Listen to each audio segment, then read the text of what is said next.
একটা ছেলে একটা মেয়ে একসাথে বসে ঘোরাফেরা করবে, একই মোটর সাইকেলে যাবে, একই সাথে ঘোরাফেরা করতে যাবে, মা বাবাকে ছাড়া সুন্দর মতো স্কুল থেকে কক্সবাজারে চলে যাবে। 20-25 বছর আগে আমরা কল্পনাও করিনি।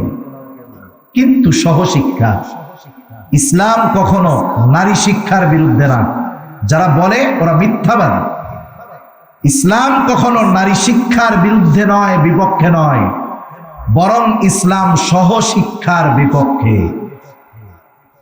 যারা আছেন দিনদার মানুষ, মনে করেন আপনার আহলিয়া অসুস্থ হয়েছে, ওই দিনদার মানুষ আগে খুঁজে যে কোথায় এই রোগের বা এই সমস্যার একজন মহিলা ডাক্তার পাওয়া যাবে।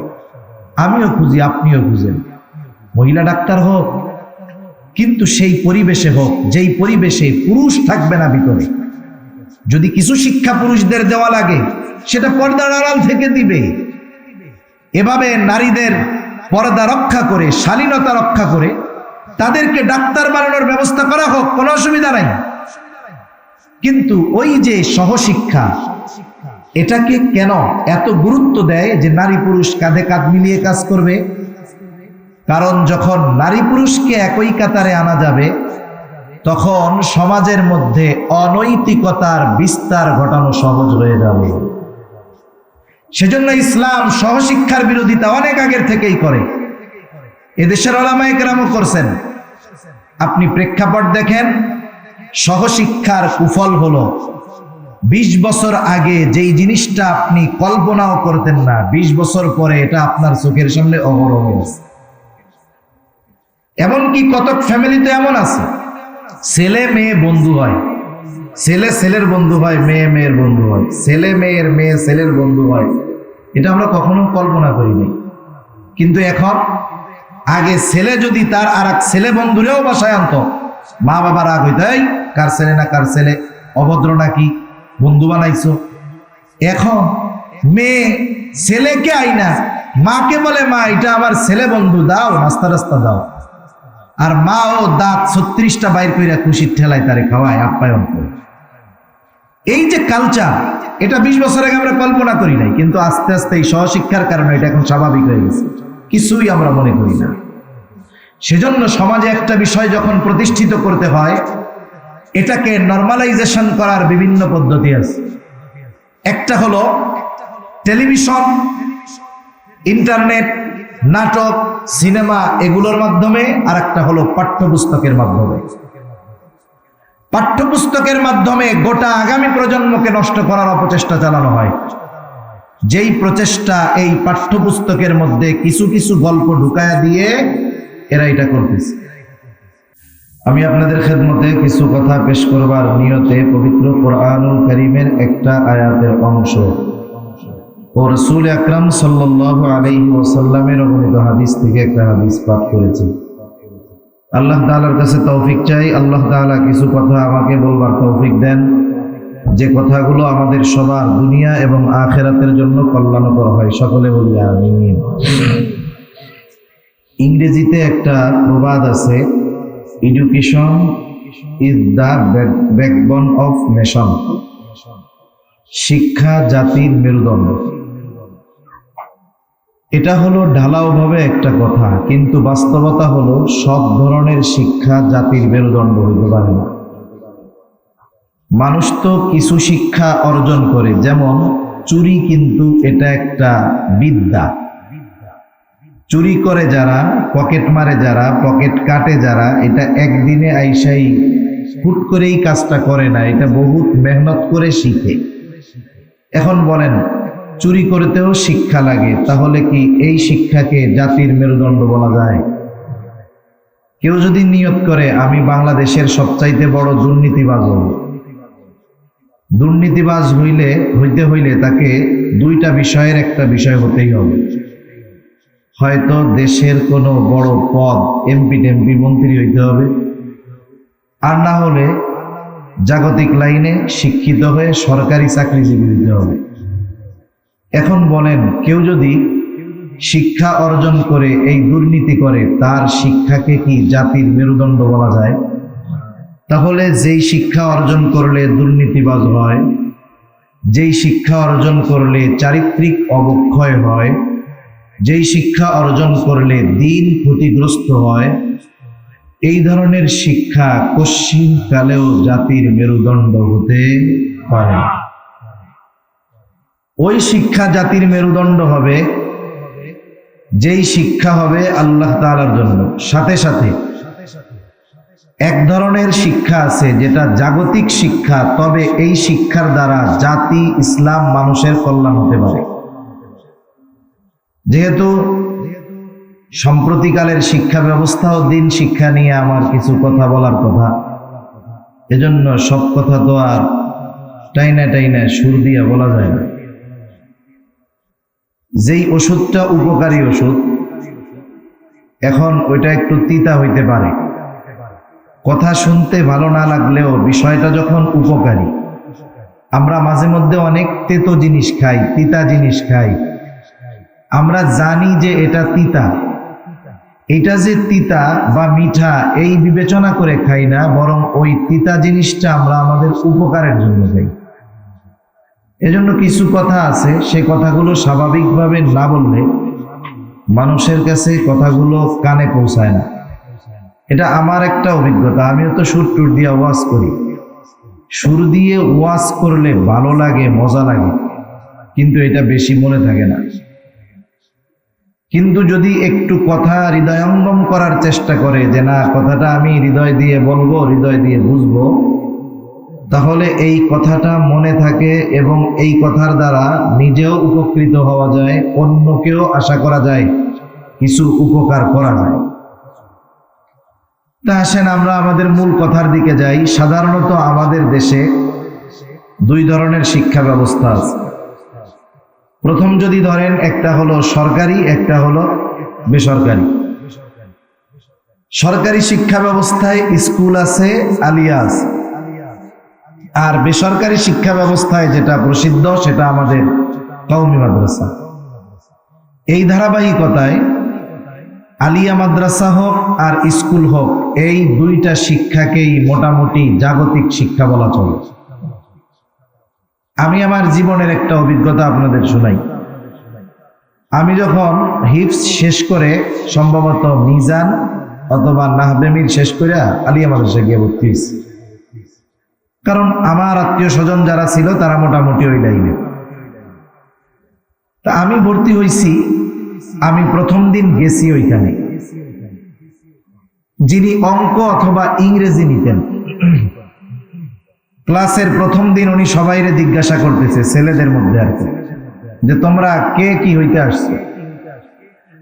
সবাই এক কথা বলছে, আমি এইটা হবো সেইটা হবো। তা আমি আবার বলছি আমি একজন হক্কানি আলেম হব। তো ওনার কথাটা আমার খুব ভালো লাগছে। বলছে, তুমি যদি হক্কানি আলেম হইতে চাও তাহলে তোমার এই জায়গা না, তুমি যেখান থেকে আসছো সেই জায়গায় ফিরে যাও।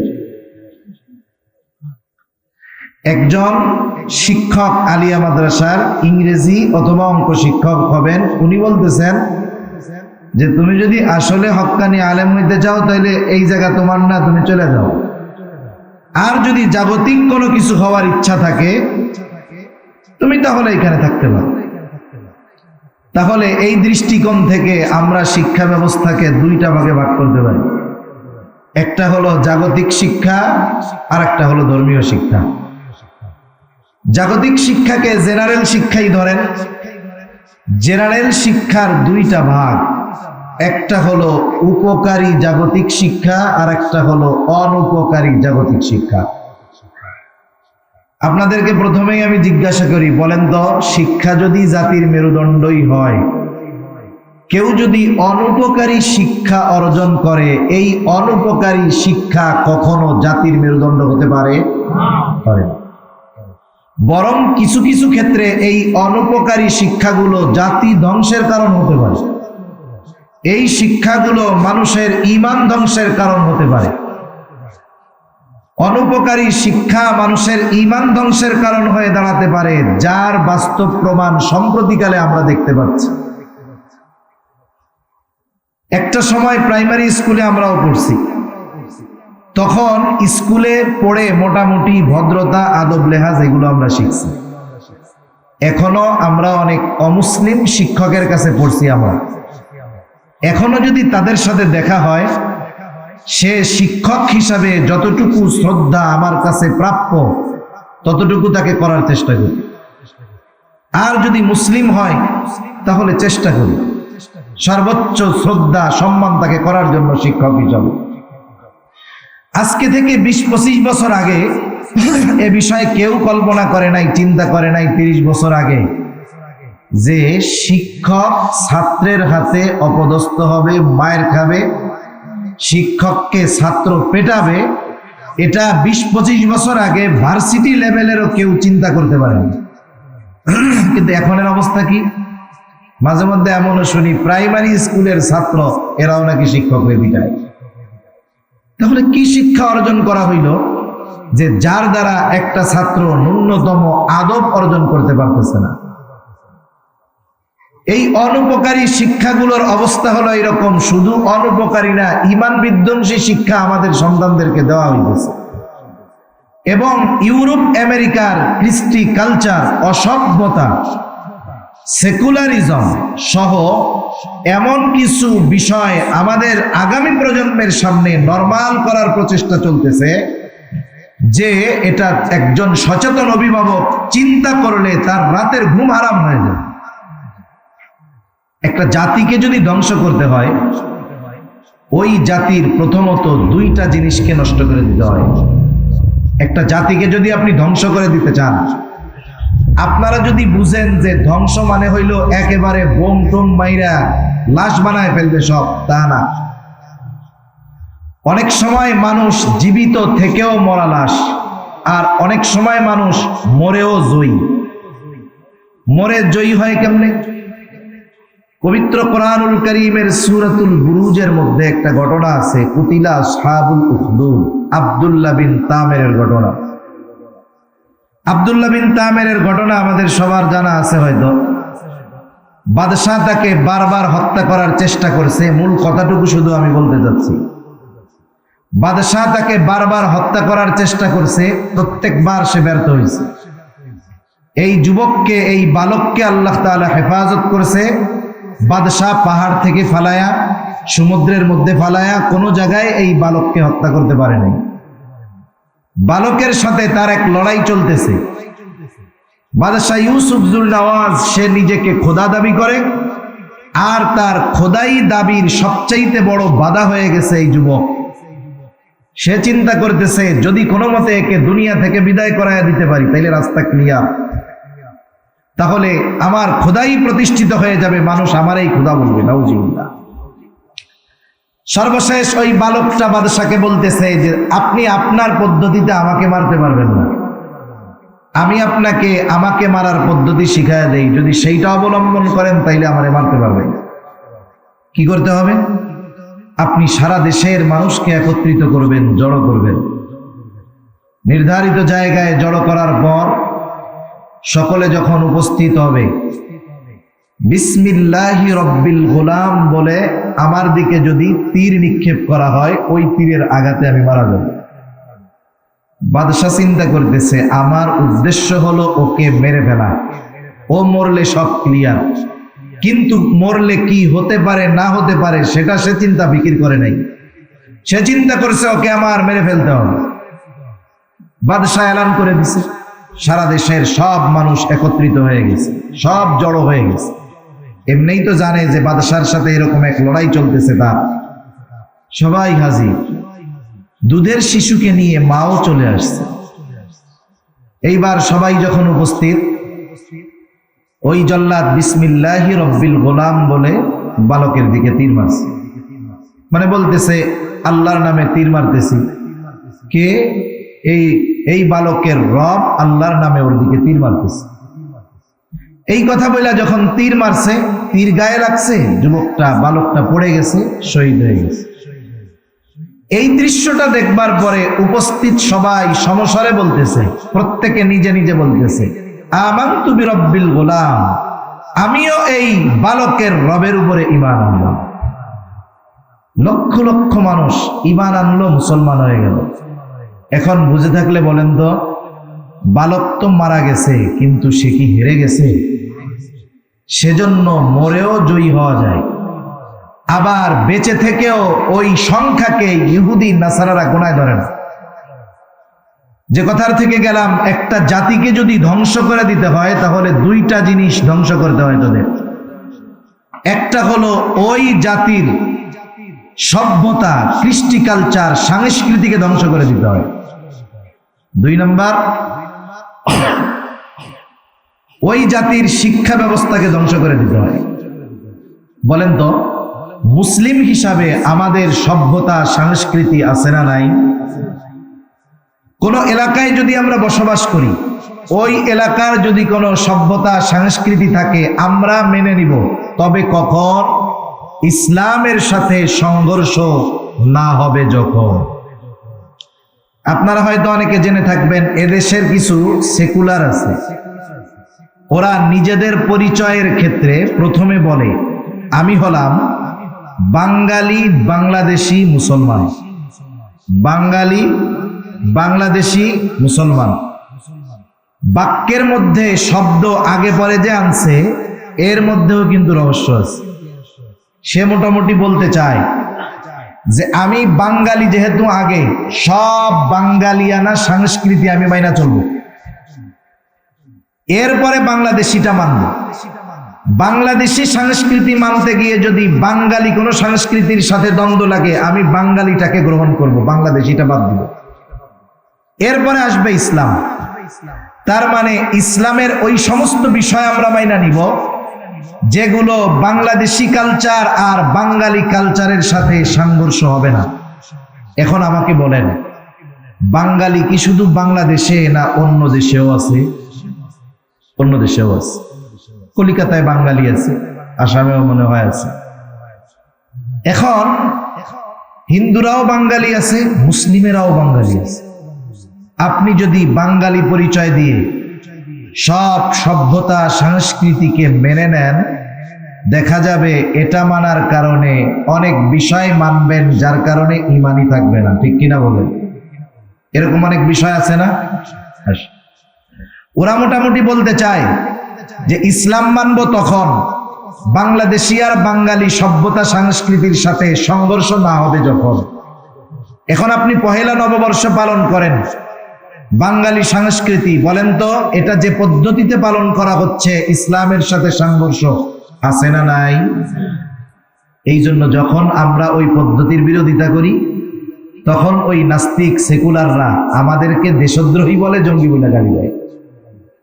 এই ধরনের অনেক অনুষ্ঠান আছে যেগুলো বাঙালিরা পালন করে, বাংলাদেশি পালন করে, ইসলামের সাথে সাংঘর্ষিক।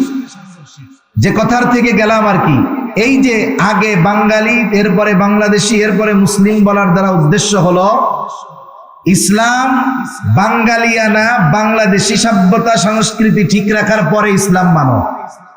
আর এরকমটা যদি কেউ করে, বলেন তো ঈমান থাকবে নাকি? থাকবে না। উদাহরণ দিতে গেলে অনেক লম্বা সময় যাবে। তবে পরিচয়ের ক্ষেত্রে আমরা কি বলি? আমরা বলি আমরা হলাম মুসলিম বাংলাদেশি বাঙালি। আমার মুসলমানিত্ব ঠিক থাকতে হবে, এরপরে বাঙালি সংস্কৃতি আমি মেনে নিব। যদি বাঙালি কোনো সংস্কৃতি আমার ইসলামের সাথে সংঘর্ষ হয়, ওটাকে আমরা বাদ দিয়ে দেব। বাঙালি সংস্কৃতিও মেনে নিব, তবে কখন? ইসলামের সাথে সংঘর্ষ না হবে যখন। যদি বাঙালি সংস্কৃতি মানতে গিয়ে ইসলামের সাথে কোনো সংঘর্ষ লেগে যায়, নিঃসন্দেহে ওটাকে লাথি মেরে ফেলে আমি আমার ইসলামকেই গ্রহণ করব। ঠিক কিনা বলেন? কিন্তু ওরা কি চায়? ওরা চায় 3 নম্বরে ইসলাম থাকবে, আগে অন্যগুলা থাকবে।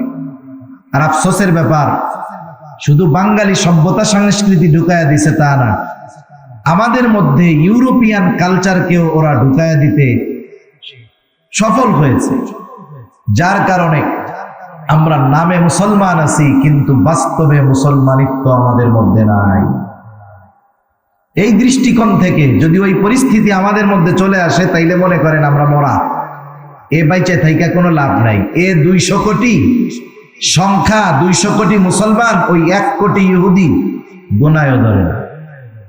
এইরকম 200 কোটি না, আরো যদি 500 কোটিও হয়, যেই জাতি তাদের নিজস্ব সভ্যতা সংস্কৃতি থেকে বের হয়ে গেছে, অন্যদের কালচারকে গ্রহণ করেছে, বহন করেছে, মেনে চলতেছে, ওই রকম মুসলমান যদি 200 কোটি না, গোটা দুনিয়ায় 500 কোটিও হয়, ওই 100 কোটি ইহুদি গোনায় ধরবে না আমাদের, কারণ আমরা জিন্দা লাশ হয়ে গেছি।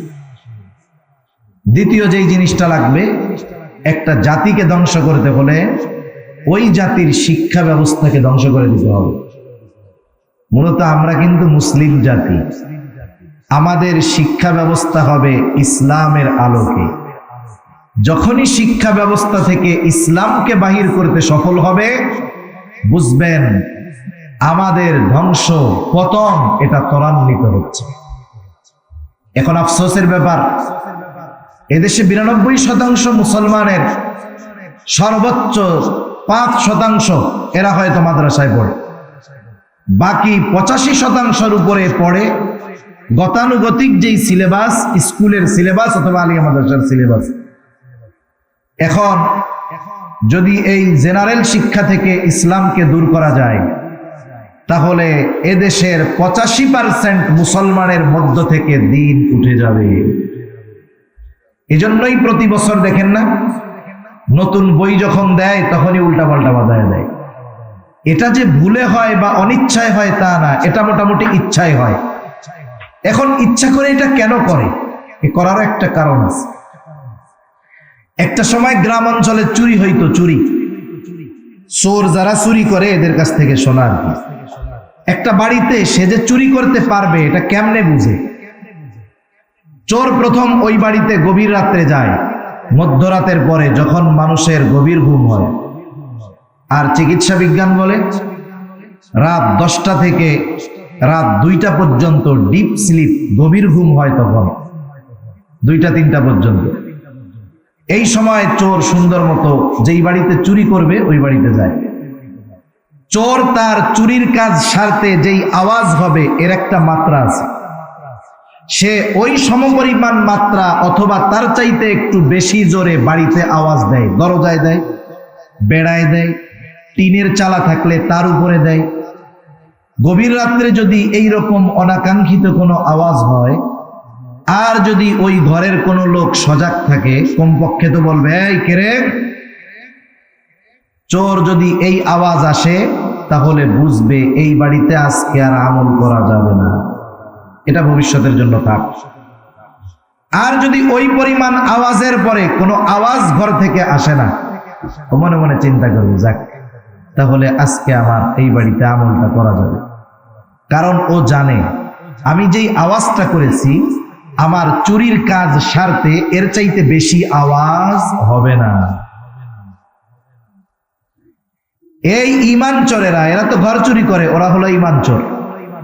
আমাদের আফসোস, আমাদের মুসলমান সন্তানদের পাঠ্যপুস্তক প্রণয়নের জায়গায় প্রকৃত মুসলমান নাই। যেগুলা আছে এগুলা হলো সব সেকুলার অথবা ইসলাম বিদ্বেষী অথবা মুনাফিকদের দালাল। এটাই বাস্তব কথা। এই শিক্ষা ব্যবস্থায় যখন ওরা তো ঈমান চোর, ওরা আমাদের ঈমান পরীক্ষা করবে কেমনে? যে চুরি করার সময় হয়েছে কি হয় নাই কেমনে বুঝবে? এই জন্য যেহেতু জাতিকে ধ্বংস করতে হলে শিক্ষা ব্যবস্থাকে ধ্বংস করতে হবে, এটা অন্যতম একটা বিষয়। এই জন্য পাঠ্যপুস্তকের মধ্যে দেখেন 3য় শ্রেণীর ধর্ম বই, বইটার নাম ইসলাম ও নৈতিক শিক্ষা। এটাই তো নাম নাকি? ইসলাম ও নৈতিক শিক্ষা। এই বইয়ের কাভার পেজ, পেছনের কাভার পেজের ভেতরের সাইডে একটা দুর্গার মূর্তি দিয়ে দিছে। ভুল হইলে 1টা-2টা হইতে পারে, এদেশে লক্ষ লক্ষ বইতে এই বিষয়টা আসছে, বরং সব বইতেই বলা চলে। দিয়ে দিল। এটা দেখে সরল মনা মুসলমান যে নামাজ পড়ে না, ও এটা সহ্য করবে না। যখন গুঞ্জর প্রতিবাদের আভাস পাইছে যে এটার তো জোরালো প্রতিবাদ হবে, পরের দিন থেকে উঠায় নিয়ে গেছে। রাষ্ট্রের ক্ষতি হয়েছে, টাকা পয়সার ক্ষতি হয়েছে, কিন্তু ওরা মোটামুটি বুঝতে পারছে এখনো এরা ইমানদার আছে। যদি একটু আমরা যদি ভুল বলে মেনে চুপ থাকতাম, তাহলে দেখতেন ওইটা কাভার পেজে না, এক সময় মূল বইয়ের যে কোনো একটা পাঠ্যসূচি অথবা যে কোনো একটা অধ্যায়ে ওই বিষয়টাকে ইনক্লুড করে দেওয়া হয়। আমরা একটু আওয়াজ করছি, কিছু ঘটছে। এরপরে আসেন, একটা বই যখন দেওয়া হয় ওই বইটার মধ্যেই যে শুধু শিক্ষণীয় বিষয় থাকে তা না, ওই বইয়ের প্রত্যেকটা পেজে ছবির মধ্যেও শিক্ষণীয় বিষয় থাকে। ওই ছবিও ওই ক্লাসের ছাত্রকে একটা মেসেজ দিবে, একটা শিক্ষা তার মাথার মধ্যে ঢুকায় দেবে। এখন বইয়ের নাম হলো ইসলাম ও নৈতিক শিক্ষা। আমরা যখন প্রাইমারিতে পড়ছি তখন বইয়ের নাম ছিল ইসলাম শিক্ষা, আর কিছু ছিল না। আগেই আমি বলি, শিক্ষা ব্যবস্থাকে কিন্তু সেকুলার শিক্ষা ব্যবস্থা করার চেষ্টা চলতেছে।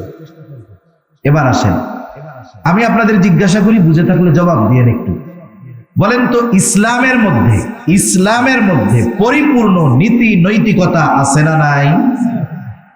ইসলামের মধ্যে নীতি নৈতিকতা পূর্ণাঙ্গ রূপে আছে, এ ব্যাপারে কোনো সন্দেহ নাই। যদি ইসলামের মধ্যেই পরিপূর্ণ রূপে নীতি নৈতিকতা থাকে, তাহলে ইসলাম ও নৈতিক শিক্ষাকে আলাদাভাবে উল্লেখ করার কারণ কি? এদিকে কি মেসেজ? এই জায়গায় মেসেজ দেওয়া হচ্ছে, শোনো, ইসলাম শিখে নৈতিকতা অর্জন করা যায় না, এটা আলাদাভাবে অর্জন করতে হয়। একটা সময় শুধু ইসলাম শিক্ষা ছিল, এখন দিছে ইসলাম ও নৈতিক শিক্ষা। আপনি যদি একটা জিনিসকে বাদ দিয়ে দিতে চান, ওই জায়গায় আপনাকে আরেকটা শব্দ আনতে হবে। মূল মিশন বলতেছি আমি, ওই জায়গায় আপনাকে আরেকটা বিকল্প দিতে হবে। মুসলমান আমরা যদি চুপ থাকি, লিখে রাখতে পারেন, আজ থেকে হয়তো 20 বছর পরে তা নাও লাগতে পারে, ইসলাম শব্দটা বাদ দিয়ে শুধু নৈতিক শিক্ষা হবে।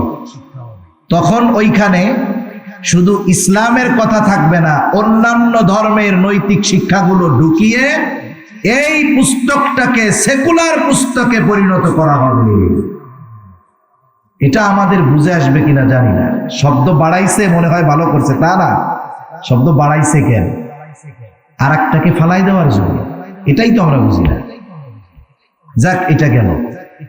এরপরে আফসোস লাগে বিষয় হলো, এই বিষয়গুলো নিয়ে প্রতিবাদ করা উচিত ছিল। অভিভাবকদের সচেতন সতর্কতা বেশি জরুরি ছিল। এক্ষেত্রে অভিভাবকদের সচেতনতা এটা খুব কম। ওনারাও চিন্তা করে এগুলা কইয়া বিপদে পড়ে লাভ আছে, হুজুররা কোক, জেলখানায় গেলে ওনারা যাবে, আমরা বাড়ি বসে বসে ওনাগুলোকে দোয়া করব। সবাই যদি জেলে যায়, বাইরে থেকে দোয়া করবে কারা? মাদ্রাসার শিক্ষক, মাদ্রাসার পাঠ্যপুস্তকের পরিস্থিতিও ভালো না। দেখেন, আমি কয়েকটা জিনিস আপনাদেরকে দেখাই। একটা বইয়ের নাম হলো শিল্প ও সংস্কৃতি, দাখিল 6ষ্ঠ শ্রেণী। দাখিল 6ষ্ঠ শ্রেণী, ক্লাস 6-এ যেই ছেলে আর যেই মেয়ে পড়ে, নিঃসন্দেহে তারা বালক বালিকা, প্রাপ্তবয়স্ক বয়স্কা হয়ে গেছে। আমরা অনেক সময় অনেক অভিভাবক বুঝে না, মনে করে 18 বছরের আগে মনে হয় বালেগ হয় না। অথচ নবী আহাদ্দুল বুলুগ, বালেগ হওয়ার সর্বশেষ সীমা 15 বছর। তা 15 বছর আবার ইংরেজি হিসাবে না, 15 বছর হলো চন্দ্র হিসাবে। এই হিসাবে 14.5 বছর সামথিং, 14.5 বছর ইংরেজি হিসাবে, 14.5 বছরে একটা ছেলে পরিপূর্ণ বালেগ হয়ে যায়। এর আগেও হতে পারে, কিন্তু 14.5 বছর বয়সে সে পরিপূর্ণ বালক, প্রাপ্তবয়স্ক। এটা হলো লাস্ট টাইম। এর আগে 11-12 বছরে হয়ে যেতে পারে। মেয়েদের ক্ষেত্রে সেটা 9 বছরে হয়ে যায়। তাহলে ক্লাস 6-এ যে পড়ে তার বয়স কমপক্ষে 6-6-12, কমপক্ষে 12 বছর, 13-14 বছর হইতে পারে। এখন আসেন, একটা মেয়ে যখন প্রাপ্তবয়স্ক হয়, বলেন তো তার চেহারা সবার সামনে খুলে রাখা যায় যাচ্ছে নাকি? তার জন্য পর্দা করা সুন্নাত না ফরজ? ফরজ। এখন আসেন, এই যে ক্লাস 6-এর বইটা আছে, দেখা যাবে কিনা জানি না। এই যে দাখিল 6ষ্ঠ শ্রেণী, শিল্প ও সংস্কৃতি, এখানে কি শিক্ষানো হচ্ছে? 1 নম্বরে 2টা মেয়ের ছবি আছে। মেয়ে 2টার মাথায় কোনো কাপড় নাই, স্কার্ফও নাই। গত বছর না তার আগের বছরের বইয়ে দেখছিলাম শুধু স্কার্ফ দিত, চেহারা খোলা। এইবার কিচ্ছু নাই, স্কাফও নাই, অন্য কিছুও নাই। আবার কি দেখেন, ক্লাস 6-এ হারমোনি বাজাইতেছে একটা মেয়ে। কি করতেছে? হারমোনি বাজাচ্ছে। বলেন তো, যেই হারমোনি বাজাচ্ছে এই বাদ্যযন্ত্র হালাল না হারাম? লাহওয়াল হাদিসের আলোকে সবগুলো হারাম। একটা মেয়ে ছেলে মাদ্রাসায় পড়তেছে, এই ছবিটা কি মেসেজ দেয় আমাদের? এক নাম্বার মেসেজ দেয়, গানের তালে তালে আর একজন নাচতেছে। তার মানে মাদ্রাসায় পড়ো, তাতে কি হইছে? হারমোনি বাজাবা, চুল খুইলা নাচবা, গান গাইবা, এতে কোনো অসুবিধা না। তাহলে মাদ্রাসায় পড়াইয়া কি হবে? ওই মাদ্রাসায় সেই জন্য আমি জেনারেলের সাথেই করছি। এরপরে আরো আছে, 8ম শ্রেণীর শিল্প ও সংস্কৃতি বইয়ের মধ্যে এইখানে পর্দাহীন কয়েকজনের বিষয় ছবি দিছে কয়েকটা। এরপরে কি কি দিছে? বাঁশি, একতারা, তবলা, আর একটা জানি কি দিছে। এখন বলেন তো, এই যে বিষয়গুলো দিছে, এইগুলা বাজাইয়া বাজাইয়া পূজা অর্চনা করে। 8ম শ্রেণীতে যেই ছেলে মেয়েটা পড়ে তার বয়স কমপক্ষে 14, 15, 16 হতে পারে। তাহলে মাদ্রাসাগুলোর মধ্যে শিল্প ও সংস্কৃতির নামে এইগুলাকে গল্প আমাদের পড়ানো হইতেছে। এই গল্পটার মধ্যে একটা লুকোচুরি করা হয়েছে। এখানে ট্রান্সজেন্ডারের ব্যাপারে আপনাদের কি ধারণা আছে আমি জানি না। এখানে মূলত ট্রান্সজেন্ডার মতবাদকে নরমালাইজেশন করার অপচেষ্টা চলতেছে। শুনেন, একটা সমাজে যেই সংস্কৃতি যুগের পর যুগ চলে আসে, এটা হঠাৎ করেই পরিবর্তন করা যায় না। এটাকে আস্তে আস্তে স্বাভাবিক করতে হয়, এরপরে এক সময় দাঁড়া করাইতে হয়। ফেরাউন হঠাৎ করেই নিজেরে খোদা বলে নাই, এই জন্য খোদা ঘোষণা করার জন্য 40 বছর তার চেষ্টা করা লাগছে, পরিবেশ তৈরি করা লাগছে। এরপরে সে বলছে আনা রব্বুকুমুল আলা। মিশরের শাসনকর্তা হয়েও সে নিজেকে হঠাৎ করেই বলতে পারে নাই আনা রব্বুকুমুল আলা। মিশরের সর্বোচ্চ অবস্থানে বসে থাকার পরেও নিজেকে খোদা দাবি করার জন্য 40 বছর ওই পরিবেশ তৈরি করার পরে সে বলতে পারছে আনা রব্বুকুমুল আলা। এজন্য হঠাৎ করেই একটা জিনিস আমার আপনার মধ্যে ঢুকায় দিবে তা না। এটাকে বিভিন্ন প্রসেসে, কলা কৌশলে এটাকে আগে নরমালাইজেশন করবে, একবারে নরমাল করবে, বিষয়টাকে স্বাভাবিক মনে করাবে, এরপরে ওইটাকে দাঁড় করায় দিবে।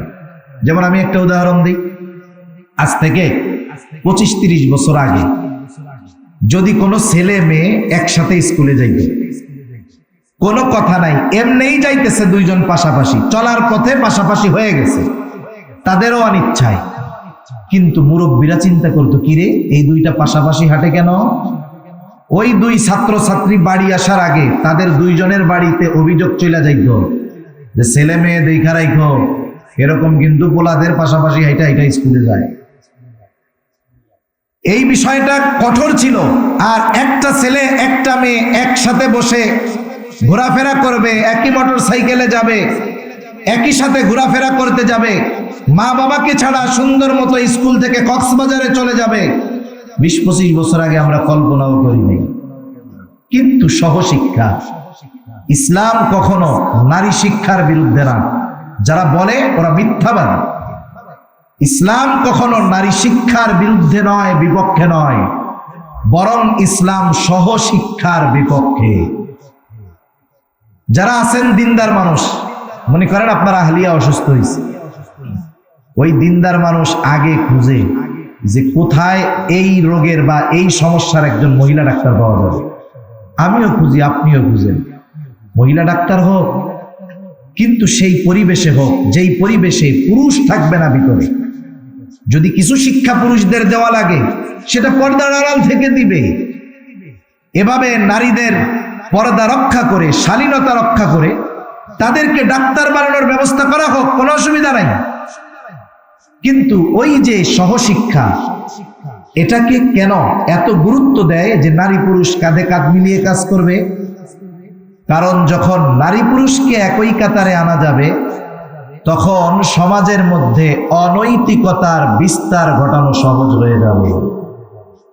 সেজন্য ইসলাম সহশিক্ষার বিরোধিতা অনেক আগের থেকেই করে। এদেশের ওলামায়ে কেরামও করছেন। আপনি প্রেক্ষাপট দেখেন, সহশিক্ষার কুফল হলো 20 বছর আগে যেই জিনিসটা আপনি কল্পনাও করতেন না, 20 বছর পরে এটা আপনার চোখের সামনে অহরহ আছে। এমনকি কতক ফ্যামিলিতে এমন আছে, ছেলে মেয়ে বন্ধু হয়, ছেলে ছেলের বন্ধু হয়, মেয়ে মেয়ের বন্ধু হয়, ছেলে মেয়ের মেয়ে ছেলের বন্ধু হয়। এটা আমরা কখনো কল্পনা করিনি। কিন্তু এখন, আগে ছেলে যদি তার আর এক ছেলে বন্ধুরেও বাসায় আনতো, মা বাবা রাগ হইতো, এই কার ছেলে না কার ছেলে, অভদ্র নাকি, বন্ধু বানাইছো। এখন মেয়ে ছেলেকে আইনা মাকে বলে, মা এটা আমার ছেলে বন্ধু, দাও নাস্তা রাস্তা দাও। আর মাও দাঁত 36টা বাইর কইরা খুশির ঠেলায় তারে খাওয়ায়, আপ্যায়ন করে। এই যে কালচার, এটা 20 বছর আগে আমরা কল্পনা করি নাই, কিন্তু আস্তে আস্তে এই সহশিক্ষার কারণে এটা এখন স্বাভাবিক হয়ে গেছে, কিছুই আমরা মনে করি না। সেজন্য সমাজে একটা বিষয় যখন প্রতিষ্ঠিত করতে হয়, এটাকে নরমালাইজেশন করার বিভিন্ন পদ্ধতি আছে। একটা হলো টেলিভিশন, ইন্টারনেট, নাটক, সিনেমা, এগুলোর মাধ্যমে। আর একটা হলো পাঠ্যপুস্তকের মাধ্যমে। পাঠ্যপুস্তকের মাধ্যমে গোটা আগামী প্রজন্মকে নষ্ট করার অপচেষ্টা চালানো হয়। যেই প্রচেষ্টা এই পাঠ্যপুস্তকের মধ্যে কিছু কিছু গল্প ঢুকায়া দিয়ে এরা এটা করতেছে। এখন সব গল্পগুলো বলার মতো তো আমার সুযোগ নাই। এই শরীফার গল্পের একটা অংশ বলি, আরো অনেক গল্প আছে। শরীফার গল্পটা, এটা গত বছরও এই ধরনের গল্পটাই ঢুকাই দিছিল পাঠ্যপুস্তকে, আন্দোলন হয়েছে, ওইটারে স্থগিত রাখছে। এই বছর শুধু একটা শব্দ পরিবর্তন করে ওই গল্পটাকেই মূলত আবার ঢুকায় দেওয়া হয়। বিষয়টা কি? শরীফ ছেলে হিসাবে বড় হয়েছে আস্তে আস্তে। কিছুদিন পর তার মনে মনে হচ্ছে যে আমি মনে হয় মেয়েদের কিছু ধারণ করতেছি, মনে মনে আমাকে মেয়ে মনে হইতেছে।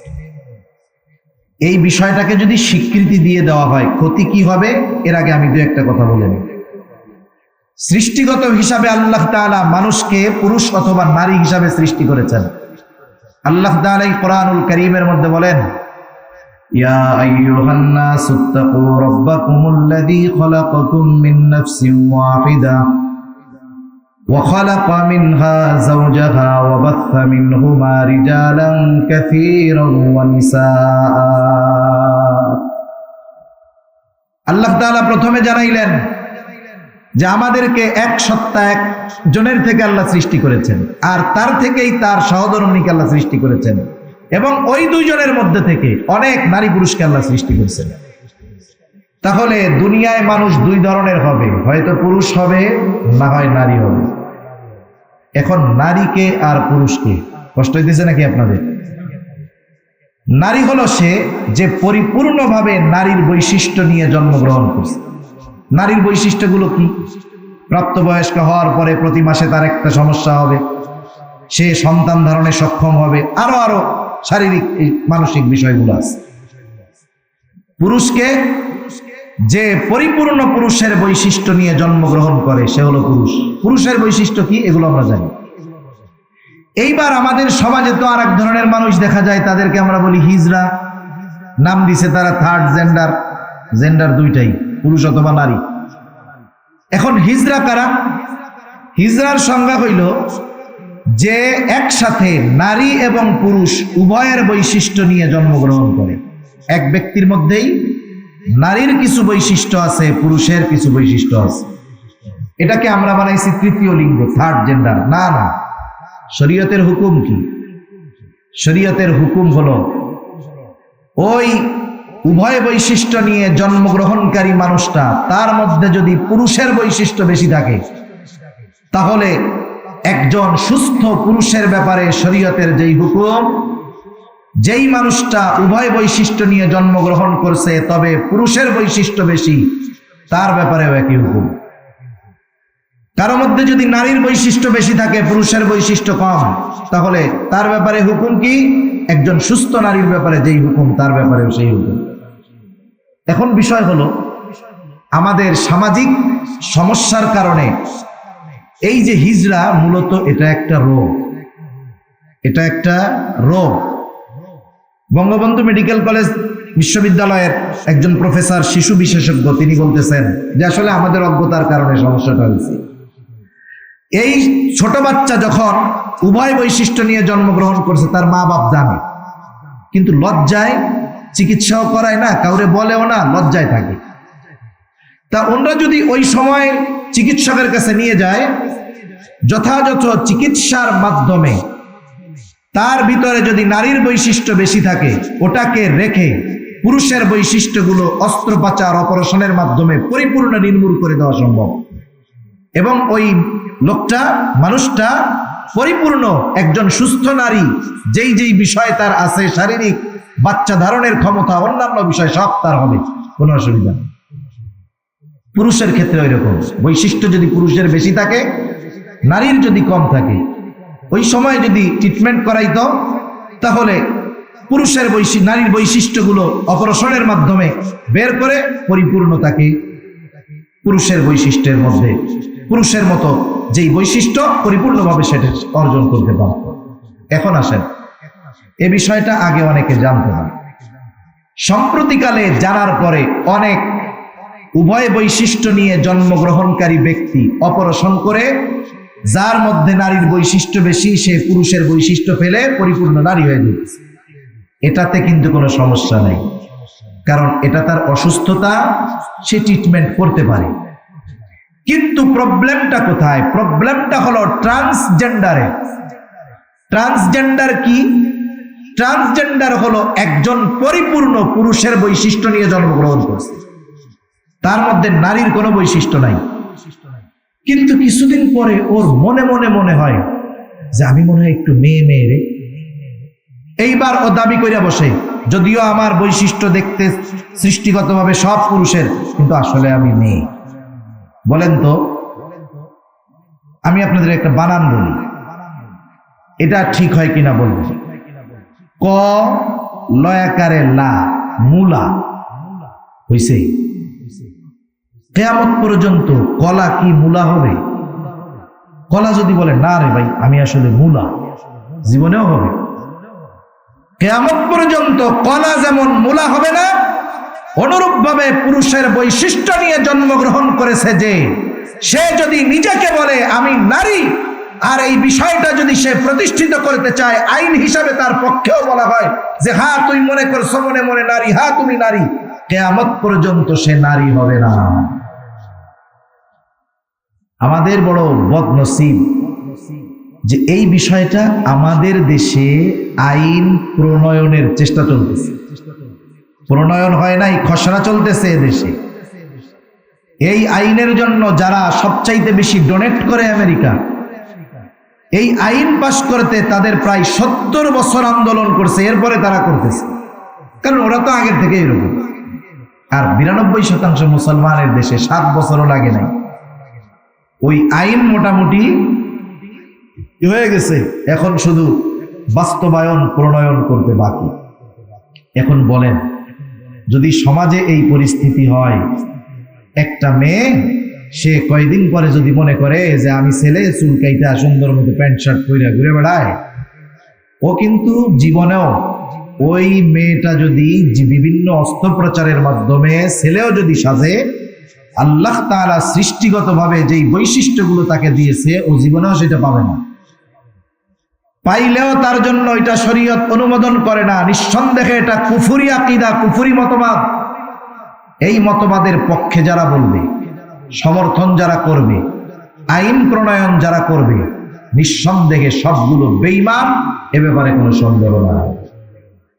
এখন আসেন, শিক্ষার কথা বলতে গিয়ে অনেক দূর চলে গেলাম। আমাদের বাচ্চাদেরকে এই জঘন্য বিষয় থেকে যদি বাঁচাতে হয়, তাহলে জাগতিক অনুপকারী শিক্ষা, এগুলো থেকে আমাদের সন্তানদেরকে বাঁচাইতে হবে। তাহলে শিক্ষা, জাগতিক শিক্ষার 2 প্রকারের, একটা হলো অনুপকারী শিক্ষা, এটা এতটা অনুপকারী যে এটা ঈমান ধ্বংসের কারণ হয়ে যেতে পারে। দ্বিতীয়টা হলো উপকারী শিক্ষা। উপকারী শিক্ষা কি? ডাক্তার হয়েছে, ইঞ্জিনিয়ার হয়েছে, এটা উপকারী শিক্ষা, তবে শর্ত সাপেক্ষে। শর্ত সাপেক্ষে কেমনে? একজন ডাক্তার হইল, ও মনে মনে চিন্তা করছে ডাক্তার তো হইছি, কামানোর তো বহুত রাস্তা আছে। চিটাগাং শহরে একটা চেম্বার দিছে, 2000 টাকা ভিজিট নেয়, একজন লোক গেছে, সুস্থ রোগী, সুস্থ মানুষ। ডাক্তার তো সেই এক্সপিরিয়েন্স অর্জন করছে যে একটা মানুষের চোখ, জিহ্বা, হাত, নার্ভ দেখে সে বলতে পারে যে এর শারীরিক কোনো সমস্যা আছে কিনা। ও দেখলো যে সুস্থ মানুষ, চিন্তা করলো এই লোকের কাছ থেকে তো 2000 টাকা নিয়ে এই সাইডে দেওয়া যাবে না, একে ধরে রাখতে হবে। এইবার ভয় ভীতি দিয়া 30,000 টাকার টেস্ট লাগবে। আবার ওইখানে বলবে আপনি তো আমার পরিচিত মানুষ, 10% ডিসকাউন্ট দিয়ে দিলাম। এগুলো করাবেন কিন্তু ওই ডায়াগনস্টিক সেন্টার থেকে, ওইখানেই ভালো, ওইখানে গেলে আমার পক্ষ থেকে 10% ছাড়। ওই লোক যাবে ওইখানে। ওই লোক যাওয়ার পরে ওরাও বুঝবে যে এটা সুস্থ, মূলত এখান থেকে এর কাছ থেকে কিছু টাকা খসায়া ডাক্তার এখান থেকে 50% কমিশন পাবে। বলেন এই ধরনের ডাক্তার যে উপকারী জ্ঞান অর্জন করেছিল, কিন্তু এই উপকারী জ্ঞানের দ্বারা মানুষকে যখন ধোঁকা দিল, ঠকাইল, বলেন তো এই জ্ঞান তার জন্য দুনিয়া আখেরাত কোনো জাহানেই উপকারে আসবে না। কিন্তু এই ব্যক্তি যদি ডাক্তার হয়ে চিন্তা করতো আমার গ্রামের মানুষ দরিদ্র অসহায়, আমি মাসে একদিন বা সপ্তাহে একদিন গ্রামে যাব, ফ্রি রোগী দেখব, প্রাথমিক চিকিৎসার যেই ওষুধগুলো, নাপা, গ্যাসের বড়ি, এগুলো গরিবদেরকে ফ্রি দিব, আর এই কাজটা আমি করব আল্লাহর সন্তুষ্টির জন্য, খেদমতে খালকের নিয়তে আল্লাহর সন্তুষ্টির জন্য করব। বলেন তো এই ডাক্তারের এই উপকারী জ্ঞান আল্লাহর সন্তুষ্টি এবং উম্মতের কল্যাণে ব্যয় করার জন্য তার দুনিয়ারও উপকার হবে, আখিরাতের উপকার হবে, ঠিক কিনা বলেন? এবার আসেন ধর্মীয় শিক্ষা। ধর্মীয় শিক্ষা হলো এমন এক শিক্ষা, এই শিক্ষা অর্জন ব্যতীত দুনিয়ার শ্রেষ্ঠ মানুষ হওয়া সম্ভব নয়। 5 মিনিট এর মধ্যেই শেষ হয়ে যাবে ইনশাআল্লাহ। এই শিক্ষা অর্জন ব্যতীত দুনিয়ার শ্রেষ্ঠ মানুষ হওয়া সম্ভব নয়, সর্বোচ্চ সম্মানিত মানুষ হওয়া সম্ভব নয়। আল্লাহ তাআলা এই কথা কোরআনুল কারীমের মধ্যে বলেন, দুনিয়ার সর্বোচ্চ সম্মানিত মানুষকে আল্লাহ তাআলা বলেন, ইন্না আকরামাকুম ইনদাল্লাহি আতকাকুম।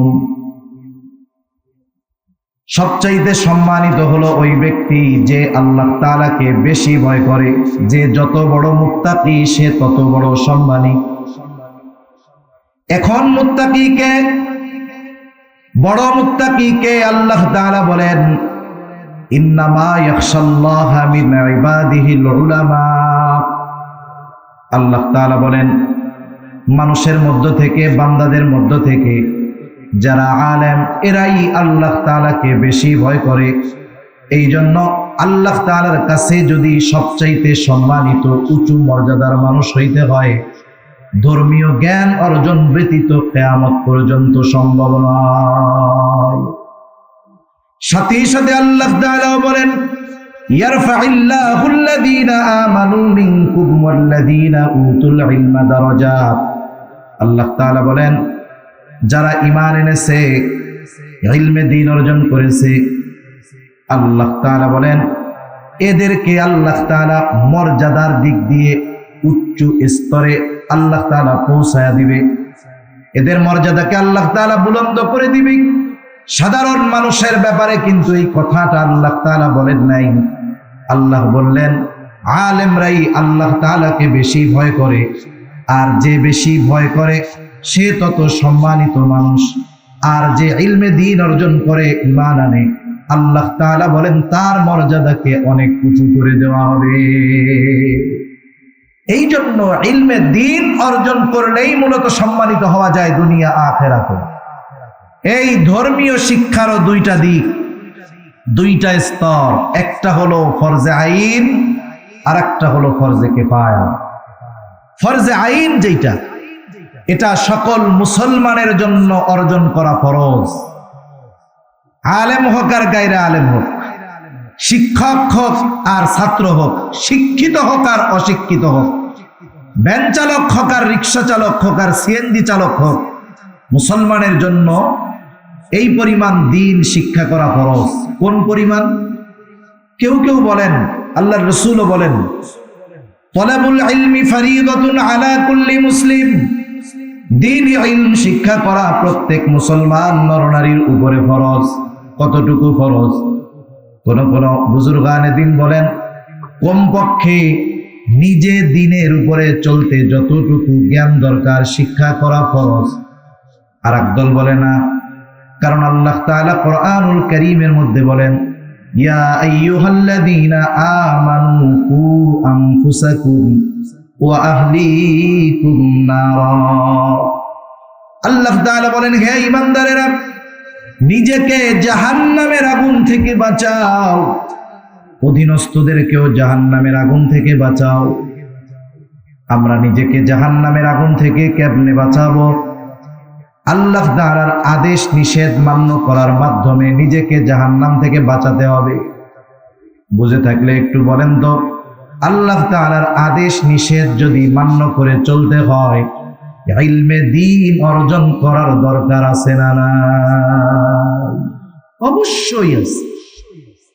অথচ উচিত ছিল এই 92% মুসলমানের দেশে জেনারেল শিক্ষা ব্যবস্থা হোক আর যেটাই হোক, জেনারেল শিক্ষা ব্যবস্থায়ও এইভাবে প্রণয়ন করা, যেখানে একটা মুসলমানের সন্তান এই জরুরতে দিন তথা ফরজ পরিমাণ দিন যেন স্কুল থেকে শিখতে পারে, সেই ব্যবস্থা করা রাষ্ট্রের পরিচালকদের উপরে দায়িত্ব ছিল। কিন্তু আফসোস, এরা দিন শিখাবে কোথায়? আগামী প্রজন্মকে কেমনে নাস্তিক বানানো যায়, আগামী প্রজন্মকে কেমনে ধ্বংস করে দেওয়া যায়, সেকুলার বানানো যায়, ধর্মহীন বানানো যায়, এই শিক্ষা ব্যবস্থা প্রণয়নেই এরা ব্যস্ত। ঠিক কিনা বলো? এখন ওরা যেহেতু এই দায়িত্ব নেয় নাই, আমাদের তো ব্যবস্থা করতে হবে, আমাদেরকে তো আমাদের জাহান্নাম থেকে বাঁচাতে হবে। এই জন্য দ্বীনি শিক্ষা প্রতিষ্ঠানগুলোর বিকল্প কোনো কিছু নাই।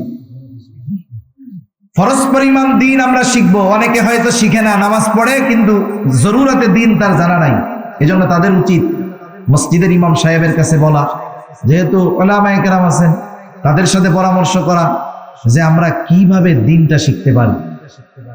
যাদের মাদ্রাসায় যাওয়ার সুযোগ নাই, অনেক জায়গায় বয়স্ক মাদ্রাসা আছে, অনেক জায়গায় রাতের বেলা ব্যবস্থা করে, আবার এই সুযোগ নাই, সময় আছে, আপনি দাওয়াতে তাবলীগে চলে যান। এই যে 2, 3, 4 বিশ্ব ইজতেমা উলামায়ে কেরামের তত্ত্বাবধানে, লাভ কি? আমি যদি বলতে যাই কত লম্বা হয়ে যাবে। উলামায়ে কেরামের তত্ত্বাবধানে যান, আপনি পারেন না, 3 চিল্লার জন্য যান, গিয়ে বলেন যে আমি তো দিন জরুরতে দিন জানা নাই, আমাকে এমন একটা জামাতের সাথে দেন, আমি যেন এই জরুরতে দিন পরিপূর্ণভাবে শিখে পরে বাড়ি ফিরতে পারি। ইনশাআল্লাহ 120 দিন সময় দিয়া উলামায়ে কেরামের সাথে থেকে এই বিষয়টা ইনশাআল্লাহ আপনি অর্জন করে আসতে পারেন। বহুত মানুষ দেখছি কোরআন শিখে আসছে, বহুত মানুষ দেখেছি কোরআনের অনেকগুলো সূরা মুখস্থ করে আসছে। কারণ উলামায়ে কেরামের কাছে যখন, উলামায়ে কেরামের সংস্পর্শে যখন কেউ থাকে, উলামায়ে কেরাম সীমাবদ্ধ বিষয়ের উপরে মানুষকে শিখায় না। উলামায়ে কেরাম যখন কোনো জিম্মাদার থাকেন, কোন জামাতের আমির থাকেন, উনি প্রত্যেকটা ব্যক্তির দুর্বলতা কোথায় দ্বীনের ব্যাপারে ওইটাকে অ্যানালাইসিস করে করে যার যেমনটা দরকার ওই বিষয়গুলো ওনারা তাকে শিক্ষা দেন। সেজন্য যদি সুযোগ থাকে যাবেন। তাহলে জরুরতে দিন তথা ফরজ পরিমাণ দিন প্রত্যেক মুসলমানের উপরে এটা শিখতেই হবে। এটা ফরজে কিফায়া, ফরজে আইন। কেউ যদি না শিখে তাহলে সে গুনাহগার। এরপরে হলো ফরজে কিফায়া, উচ্চ স্তরের দিন। এটা সবাই হবে না, সমাজে সবাই মুফতি হবে না, সমাজে সবাই শাইখুল হাদিস হবে না, সমাজে সবাই বড় হাদিস বিশারদ হবে না, এটা স্বাভাবিক বিষয়। কিন্তু এই কারণে যদি সবাই না হয়, কেউই যদি না হয়, তাইলে ওই ইলম রক্ষণাবেক্ষণ করা কঠিন হয়ে যাবে।